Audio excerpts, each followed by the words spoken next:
মোবারকবাদ।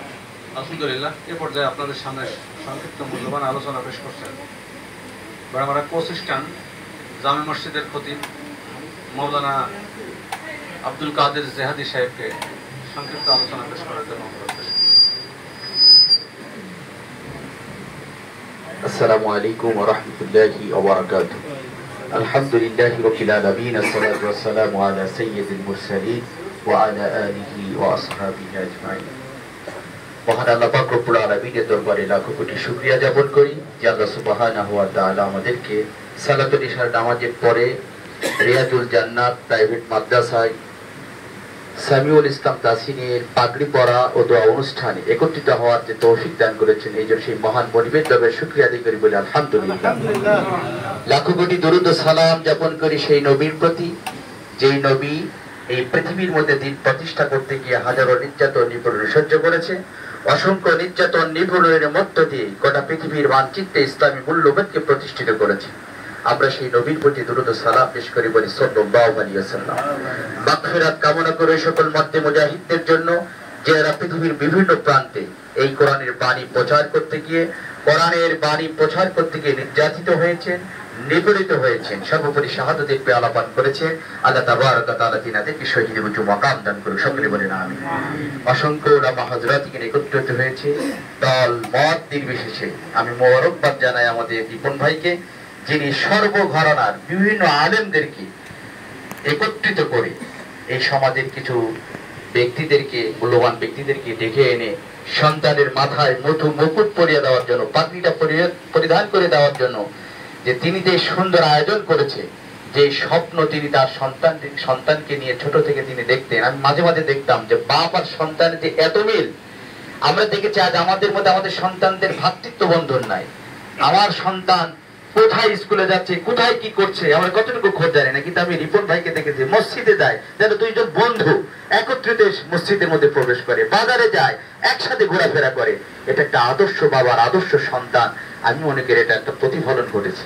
আমরা তার জন্য দোয়া করি, পরিশেষে তার জন্য এতটুকু দোয়া করি যে কোরআন তার সেনাবনের মধ্যে আল্লাহ পাক রব্বুল আলামিন দিয়েছেন, সেই কোরআন অনুযায়ী যেন জীবনটাকে পরিচালনা করতে পারে, আমরা তার জন্য এই দোয়া করবো। পাশাপাশি আমরাও যেন এই কোরআন আমাদের বুকের মধ্যে, যারা আমরা নিতে পারি নাই, সিনার মধ্যে 30 পারা কোরআন, আমাদের কলেজার টুকরা সন্তান, আমাদের নাতি পুতি, আমাদের বংশের যে সন্তানগুলো আগামী দিনে এই প্রজন্ম আমাদের সামনে আসবে, তাদেরকে যেন আমরা কোরআনের রঙে রঙিন বানাতে, কোরআনের জ্ঞানে জ্ঞানী করাতে পারি, এই নিয়ে আমাদেরকে করতে হবে। সর্বোপরি একটি বক্তব্য দিয়ে শেষ করতে চাই। আপনারা বিগত কিছু বছর, কয়েক বছর আগে একটা জিনিস জানেন যে ঐশী নামে একটা মেয়ে ছিল, একজন পুলিশ অফিসার। সেই অফিসার যে বিভিন্ন অপকর্ম যারা করতো তাদেরকে ধরে তিনি কি করতেন, শাস্তি দিতেন, তাদেরকে পানিশমেন্ট দিতেন। কিন্তু একজন অফিসার, পুলিশ অফিসার এত কিছু প্রতিবাদ করেও তার নিজের মেয়ে পদচ্যুত হয়ে গেছিল, ভ্রান্ত পথে চলে গেছিল, মাদকাসক্ত হয়ে গেছিল, তার বাবা মোটেও জানতো না। পরিশেষে কি হলো, নিজের সন্তানের হাতেই তার বাবা এবং তার মা হত্যা হয়েছিল। এটার কারণ কি, তার সন্তানদেরকে সেইভাবে গড়ে তুলতে পারে নাই, তিনি শিক্ষায় শিক্ষিত করতে পারে নাই। আজ আমাদের সন্তান থেকে স্কুল কলেজ ইউনিভার্সিটিতে পড়ায়, অনেকে আমরা স্বপ্ন থেকে আমার ছেলে ডাক্তার হবে, হোক ডাক্তার, ব্যারিস্টার হবে, স্বপ্ন থেকে সমস্যা নাই। কিন্তু আমি মনে করি যদি আপনার কলেজের টুকরা সন্তানকে সর্বপ্রথম বুনিয়াদী শিক্ষা, কোরআনের শিক্ষা যদি আপনি শিক্ষিত করেন, ওই ছেলে যদি সর্বপ্রথম যদি মাদ্রাসায় পড়ে, কোরআনের শিক্ষাটা যদি গ্রহণ করে, আমি আপনাদেরকে এতটুকু আশ্বস্ত করতে পারি, সন্তান ঐশী হবে না।